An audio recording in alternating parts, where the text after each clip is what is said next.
음악을 한번 들어보겠습니다.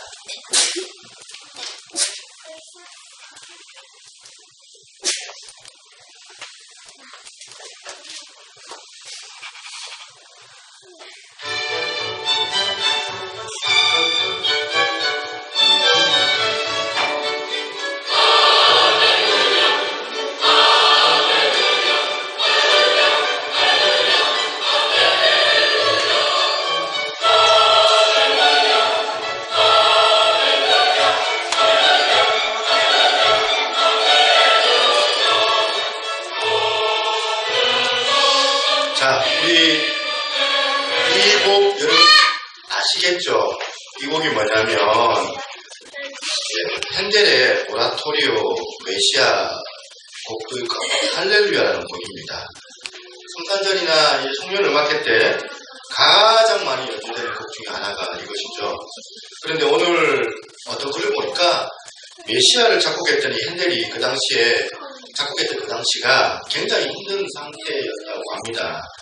자기가 연출했던 그 오페라들이 결국은 흥행에 실패하고 또 그 여파로 인해가지고 이제 삶이 퍽퍽한 거죠. 많은 빚도 지게 되고 게다가 병까지 얻게 돼가지고 사는 것이 매일 이 우울하고 극심한 절망감 가운데 빠져 있었던 그런 상황이었다고 해요.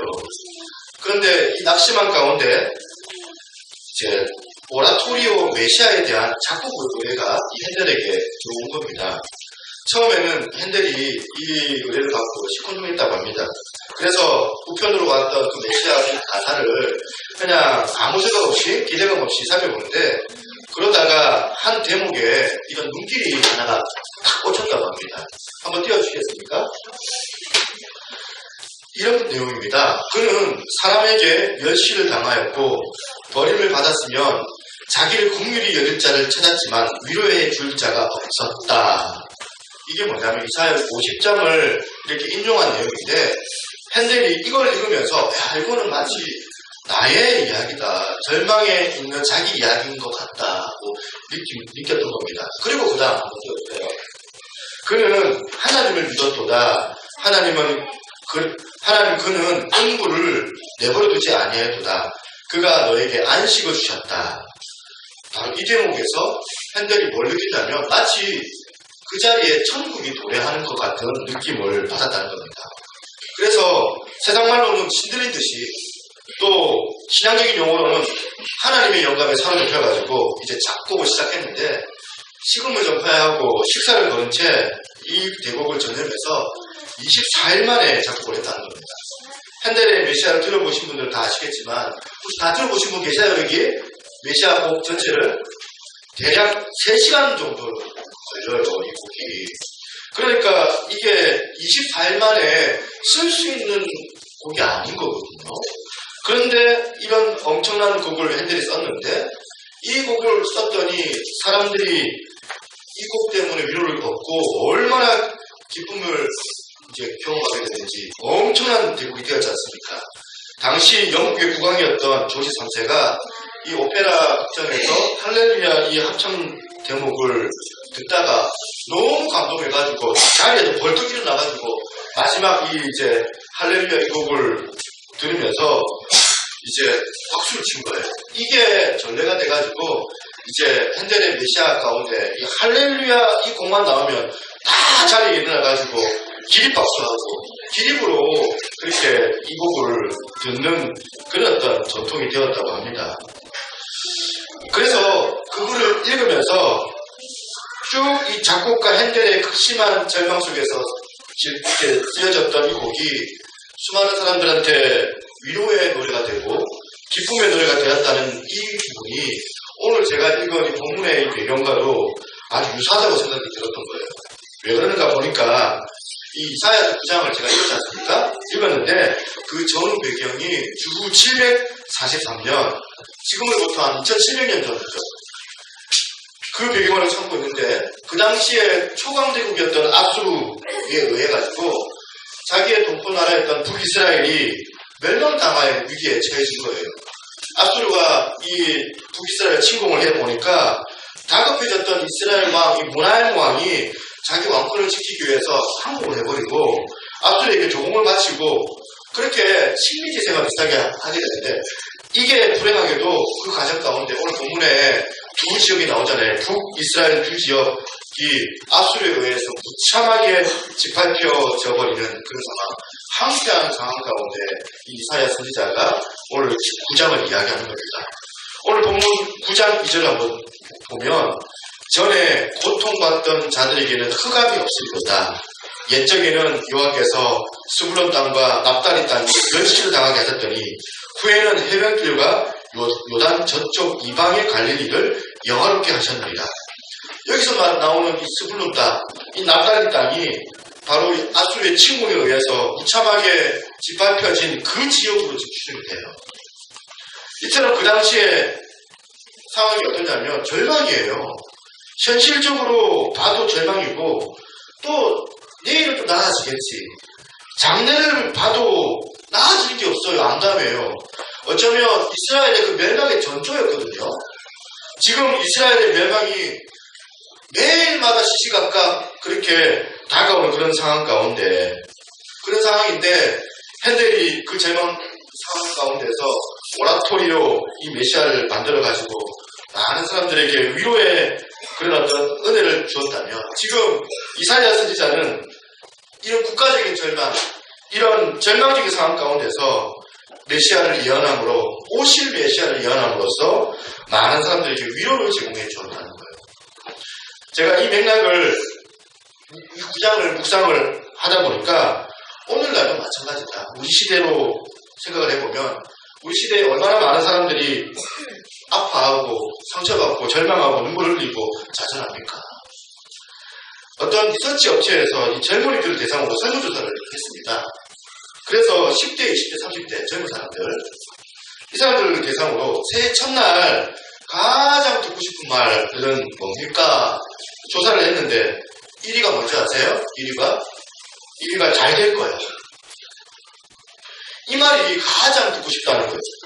그 다음 두 번째가 2위가 뭐냐면 2위가 사랑이에요. 이 기사를 그래서 전문가들이 분석하기를 새해를 맞아서 가장 듣고 싶은 말은 사랑의 메시지가 아니라 희망의 메시지다. 희망의 메시지로 조사되었다. 그러니까 10대 아이들, 20대 젊은 사람들, 30대 이 젊은이들이 지금 바라고 있는 게 뭘 바라고 있느냐. 잘 되기를 바라고 있어요. 그럼 그 전제가 뭐예요? 현재는 지금 잘 되고 있는 거예요? 잘 안 되고 있는 거예요? 네? 지금 잘 되고 있는 거예요? 잘 안 되고 있는 거예요? 잘 안 되고 있다는 거잖아요. 그 전제가. 젊은이들이 학업 문제, 시험 문제, 결혼 문제 이 스트레스를 받고 있는데 사실은 더 나아져야 되는데 미래도 마찬가지. 미래도 생각해보면 안담하기 그지 없거든요.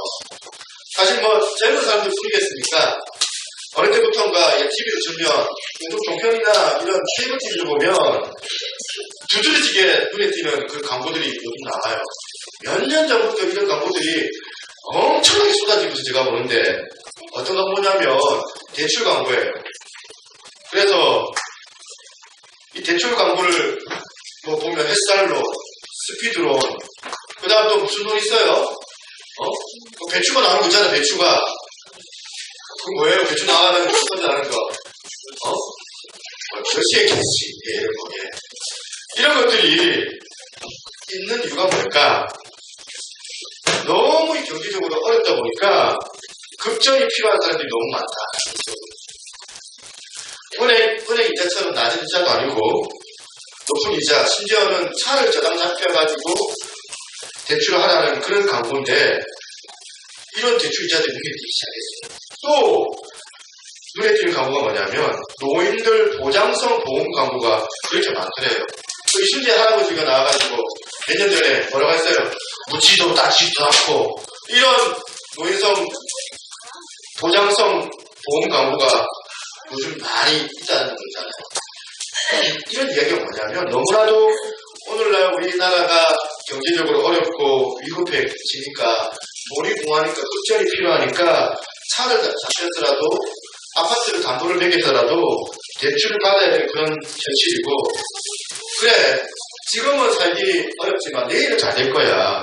지금 잘 참아내면 그 다음 고비만 잘 넘어가면 우리 노후가 보장되고 그렇게 보면 내 노후가 나중에는 정말 장밋빛 그런 어떤 청사진을 가지고 있을 거야. 이렇게 생각을 해야 되는데 그게 아니라 지금도 어려운데 노후는 더 어려운 거예요. 지금도 힘든데 나중은 더 힘든 거예요. 그래서 지금 많은 사람들이 낙심하고 그렇게 절망하고 있는 그런 상황이라는 거예요.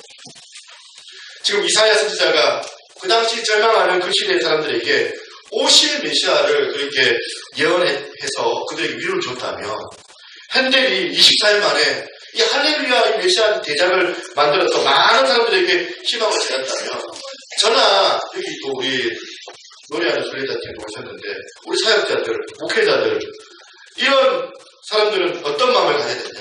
다시 오실 예수 그리스도 이 어려운 때에 예수 그리스도에 대한 희망을 마음에 품고 그렇게 사십시오.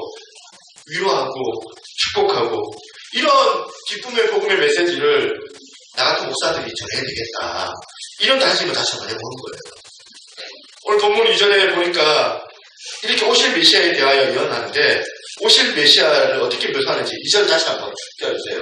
2절 보시니까 흑암에 행하던 백성이 큰 빛을 보고 사망의 그늘진 땅에 거주하던 자에게 빛이 비치도다. 지금 이사야 선지자가 2000년 전에 오실 메시아 그분을 뭐라고 지금 지칭합니까? 큰 빛이라고 지금 예언하고 있습니다. 이사야서 9장 2절 말씀이 신약으로 가면 어떤 말씀과 연결되는가 가만히 보니까 마태복음 4장 14절에서 16절 말씀이에요.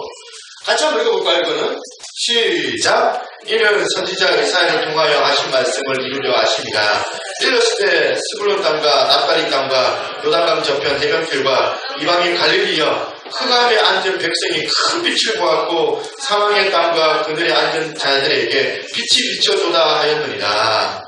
지금 앞서 이사야 9장에 예고되고 있었던 오실 메시아 그 예언이 어디에 이루어졌냐면 마태복음 4장에서 예수 그리스도가 이 땅에 오심으로 이 사실이에요. 오심으로 그 예언이 성취되었다는 거예요.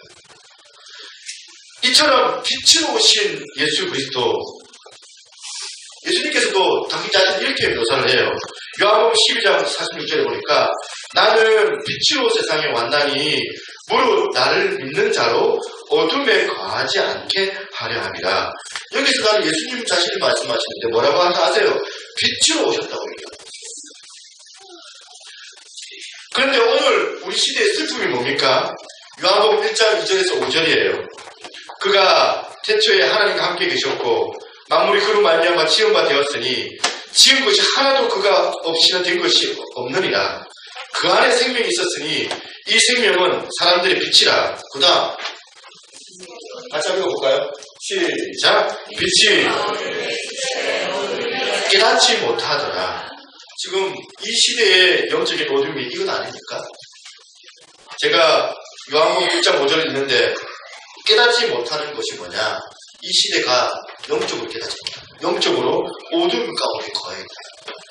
빛 대신 주님께서 오셨는데 빛 대신 주님을 깨닫지 못하고 빛 대신 주님께서 오셨는데 빛 대신 주님을 영접하지 못하는 거리마다 큰 추리들 대단하게 빛과 번쩍하게 화려하게 그렇게 술을 놓았는데 여러분 강북동 가보셨어요? 저 부산에 강북동 가보니까 저 시청 북시청이 롯데백화점 그쪽에 큰 추리가 막 보면 번쩍번쩍 꾸며놨는데 세상은요 크리스마스를 받아들여요. 세상은 크리스마스를 문화적으로 받아들이고 있어요. 어떤 스님들이 신문을 보니까 옛날 얘기지만 좀 몇 년 전 얘기지만 플래카드 들고 쓴 사진을 봤어요. 이제 스님들이 이렇게 딴딴보다 딱 쓰고 기쁘다 구주 오셨네. 그 사진이 묘한 사진이더라고요. 마치 스님들이 타종교에 대한 그 배려심으로 그렇게 보면 사진을 그렇게 찍어놓은 건지 모르겠는데 그런데 스님이 그렇게 하는 건요. 그리고 세상 사람들이 그렇게 하는 거는요. 이 크리스마스를 문화적으로만 받아들이고 있다. 볼 수 있는 거예요. 그렇다면 저나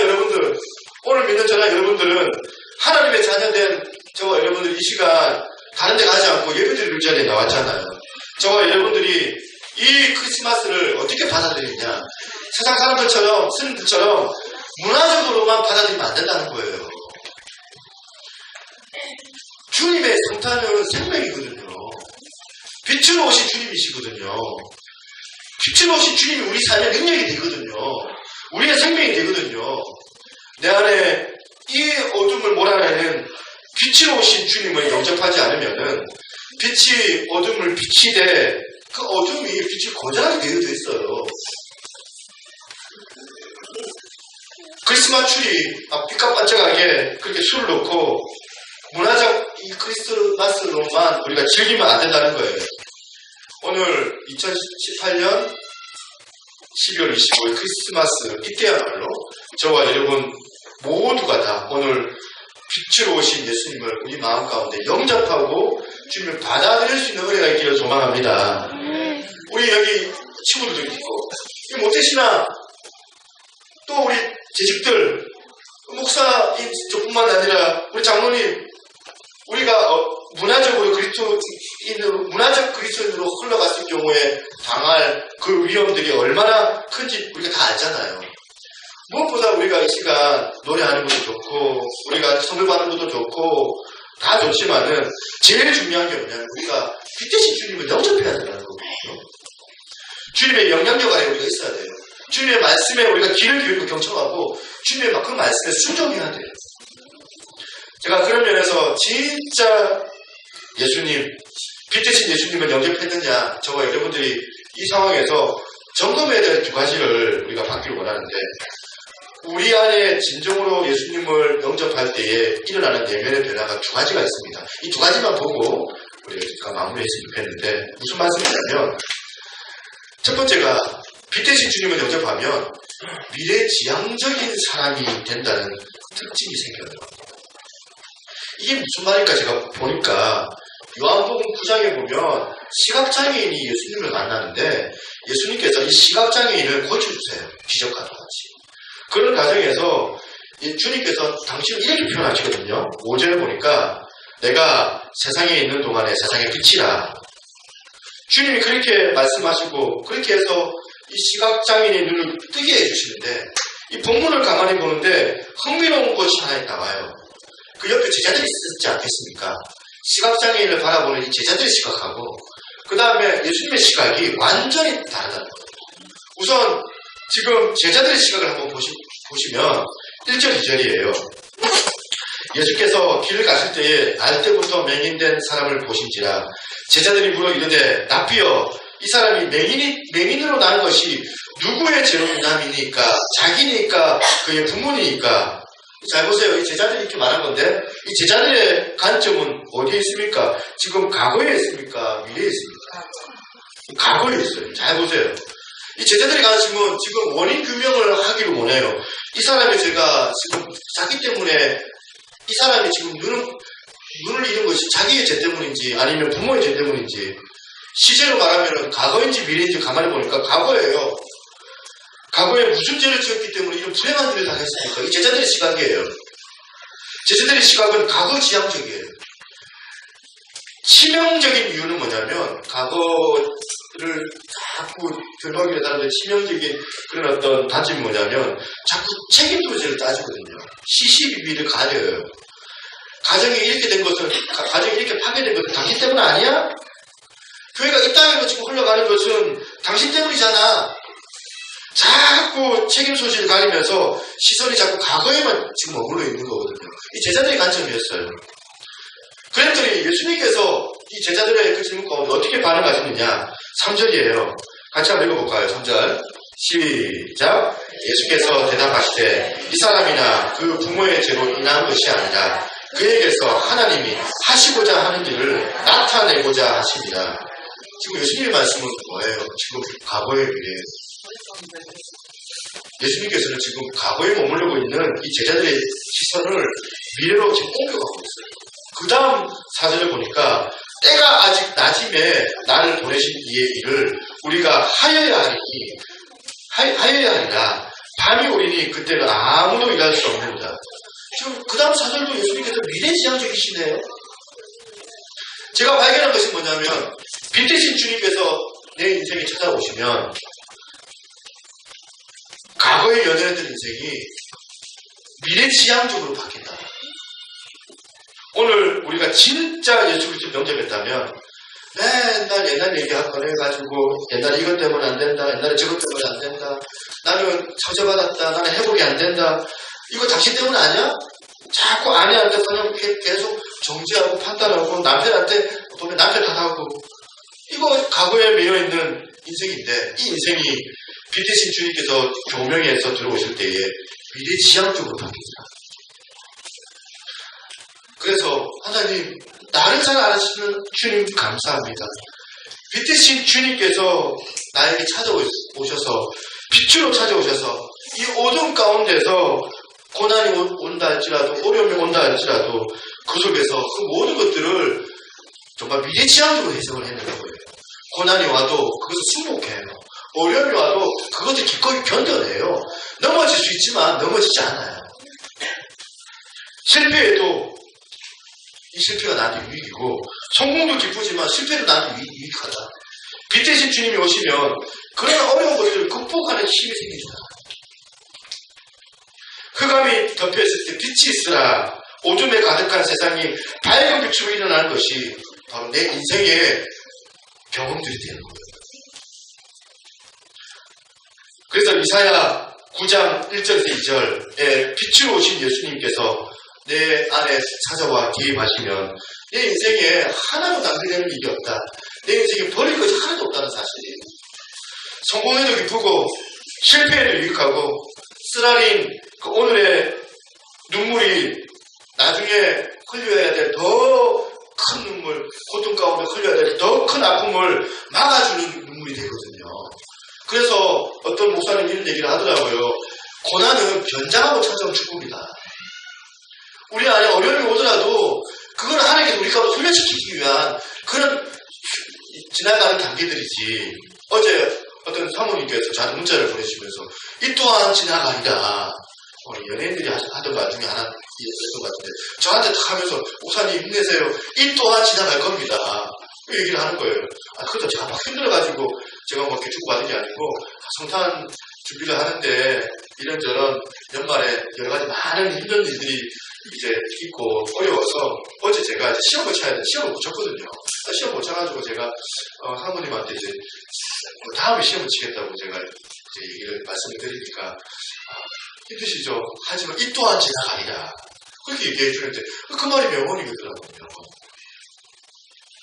오늘 여러분 모두가 다 이 제자들처럼 과거에만 함몰돼가지고 매여있는 그런 인생이 아니라 이미 일어난 현실, 이미 이제 보면 시끄러진 그런 물을 가지고 어떻게 다시 물을 담을 수가 있겠습니까?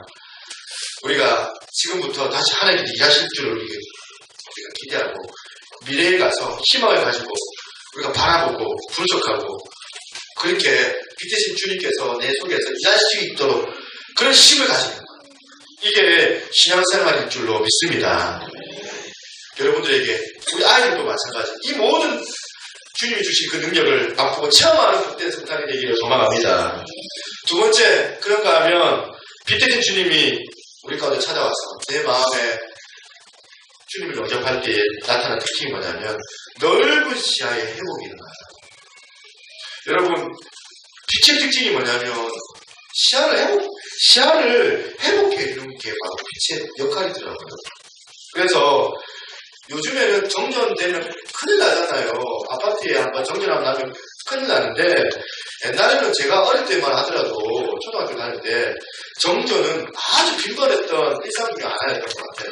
그래서 보면 밤에 갑자기 불이 확 나가버리면 그때는 막 안방에 이제 더듬더듬거리면서 이제 보면 이제 초하고 성냥을 이제 찾으러 가요. 늘 안방에는 초와 성냥이 빛이 되었던 그 기억이 나요. 전기가 확 나가면은 이제 더듬거리면서 초에 불을 켜는데 그때 생각이 나요. 그때 생각이 촛불을 켜면 앞에 있는 엄마 모습은 희미하게 보이는데 그 다음 그 너머의 것들이 보이지가 않아요. 시야가 좁아져요. 내 옆에 있는 사람은 보이지만 그 이상의 시야는 볼 수가 없는 게 촛불의 빛의 색이더라고요. 그렇게 한 30분 있다가 갑자기 이제 불이 확 들어오죠. 확 들어오면 갑자기 그 촛불에서 시야가 확 넓어지는 거죠. 상대적으로 어두운 촛불의 세상도 마찬가지예요. 우리가 영안이 닫혀가지고 촛불에 그 눈을 가지고 살아가면 항상 그 앞에 있는 것만 보고 살아갈 수밖에 없거든요. 그런데 빛 대신 주님이 내 안에 찾아 들어오면 마치 전기불이 그 온 이제 방을 다 한번 밝히는 것처럼, 심지어는 저 건너편에 있는 이웃집까지 다 보이잖아요. 전기불이 들어오면 주님의 빛이 그 빛인데 예수님이 이 빛으로 우리 가운데 오셨다는 거죠. 예수님께서 우리 마음에 빛을 조명해 주시면 안 보이던 세계가 보여요. 안 보이던 저 멀리 있는 그 세상이 우리 가운데 시야가 확보가 된다는 거예요. 다윗이 그 시골뜨기 목동 이름 없는 무명의 어린아이로 이렇게 살다가 하나님께서 한 나라의 위대한 왕으로 세우시잖아요. 기름 부어서. 그때 하나님께서 이 다윗을 그냥 왕으로 세우는 게 아니에요. 다윗의 시야를 넓혀주기 위해서 계속해서 훈련을 시키고 소목이고 양목이고 보는 그 시야가 이전에는 다였는데, 여기 시골에 사신 분들, 우리 나이 드신 분들 가운데 시골 사신 분들은 맨날 엄마가 속일러라 염소 주면서 저 바깥에 나가면 맨날 하는 게 뭐냐면 나무 몇 그루, 풀, 산 보이니 그게 다예요. 그것밖에 없어요. 그런데 다윗이 빛 대신 그 주님의 그 은혜가 이 다윗에게 임하니까 다윗의 시야가 바뀌는 거예요. 넓어지는 거예요. 푸른 초장 너머에 맨날 소나 키우고 양이나 그냥 키웠던 이 다윗이 시야가 넓어지니까 그 푸른 초장 너머의 세계가 보이는 거예요. 양만 보이는 것이 아니에요. 현실만 보이는 것이 아니에요. 오늘 저와 여러분들도 마찬가지입니다. 우리 모두가 다 이 다윗처럼 저와 여러분들의 그 시야가 넓어질 수 있는 은혜가 있기를 소망합니다. 그렇게 하려면 어떻게 해야 돼요? 빛 대신 예수님께서 내 안에 찾아오셔야 되잖아요. 그래서 이 땅에서 살아가면서 이 땅의 삶이 전부인 줄 알고 막 안전부절 그렇게 보면 애걸복걸하면서 그렇게 살아가는 것도 아니고, 남의 눈에 눈물 흘리게 해가지고 그 뒤통수에 칼을 꽂고 나는 저 사람을 밟아서라도 내가 이 땅에서 내가 행복해져야 된다, 이렇게 생각하면서 사는 것이 그리스도인들의 삶이 아니다. 우리가 좀 더 넓은 시각을 가지고 넓은 시야를 가지고 여유롭게 넉넉하게 푸른 초장 너머에 일하시는 그 하나님을 볼 수 있는, 하나님께서 일하시는 그 영안을 가지고 나아가는 것. 혹시 오늘이 불투명해 보이고 힘들고 혹시 여기 계십니까? 직장 문제로 인하여서 어려워하고, 또한 시험 때문에, 장래의 학업 문제 때문에, 대학 문제 때문에 어려워하시는 분들이 혹시 여기 계십니까? 걱정하지 마세요. 이스라엘이고 미래가 걱정되는 분들이 혹시 여기 계십니까? 절대 걱정하지 마세요. 걱정하지 마시고 기도만 하세요. 이런 기도하세요. 하나님, 내 인생에 좁은 시야가 벗어지기를 원합니다. 주님, 빛 대신 주님 나를 찾아오셔서 내가 주님과 함께 멀리 바라볼 수 있는 그 눈을 내가 가지기를 원합니다. 푸른 초장 너머에 하나님의 눈을, 하나님을 볼 수 있는 그 눈을 나에게 주시기를 원합니다. 이게 빛 대신 주님을 영접하는 인생의 특징이라는 사실입니다. 제자들도 마찬가지 아닙니까? 여기 지금 노래하는 순례자 제가 오셔가지고 너무너무 감사한데 7년 전에 한번 본 적이 있었거든요. 그때는 7년 전에 보면 진짜 말 그대로 그 내 땅에 헤딩하는 기적교회. 그러니까 우리 식구들밖에 없고, 그런데 이제 우리 집사님하고 이렇게 얘기가 됐는데 오시기로 했는데 걱정이 되는 거예요. 그래가지고 집사님한테 애들도 불러도 되나 그러니까 약간 조금 멈칫하시더니만 애들도 불러오라고 하시더라고요. 그래서 이제 부실하게 조절을 해가지고, 그때 기억나실 거예요. 막, 저 안쪽까지 애들이 꽉 차가지고, 막, 그때 막, 애들밖에 없는 거예요, 애들밖에. 그걸 보면 토끼 시작 같은 그 상황에서 어떻게 그때 우리 선교단이 이렇게 인도하셨는지가 모르겠습니다. 그때 그랬는데, 7년이 지났는데도 여전히 그 사역을 하고 있어요. 제가 잠시, 제가 그 노래나 순례자 그 홈페이지에 들어가 봤는데, 큰 교회고 작은 교회고, 보면, 연령도 안 되는 교회에서도 막 인도하는 모습도 보이는 것 같기도 하고, 막, 썰렁한 그런 분위기인데도 막 거기서도 막 열정적으로 찬양하는 모습들을 제가 보면서, 야, 이게 제자들의 모습들이거든요. 제자들이 지금 눈이 넓어지니까 예수님께서 말씀하시잖아요. 예루살렘과 온 유대와 사마리아와 땅끝까지 이르러 내 증인이 되리라. 너희는 모든 족속을 더불어 제자를 삼아라. 주님의 그 말씀에 이 제자들이 눈이 띄어져가지고 그 갈릴리 그 촌뜨기 시골 보면 아무것도 없는 그 무명의 이 제자들이 지금 이제 아시아와 터키를 지나가지고 유럽까지 나아가는 그런 어떤 비전의 사람들이 다 되지 않습니까? 시야가 단편적이지 않고 입체적으로 바뀐 거거든요. 시야가 내 눈 한 번도 그 현실에만 있는 것이 아니라 넓은 미래를 보고 나아가는 거예요.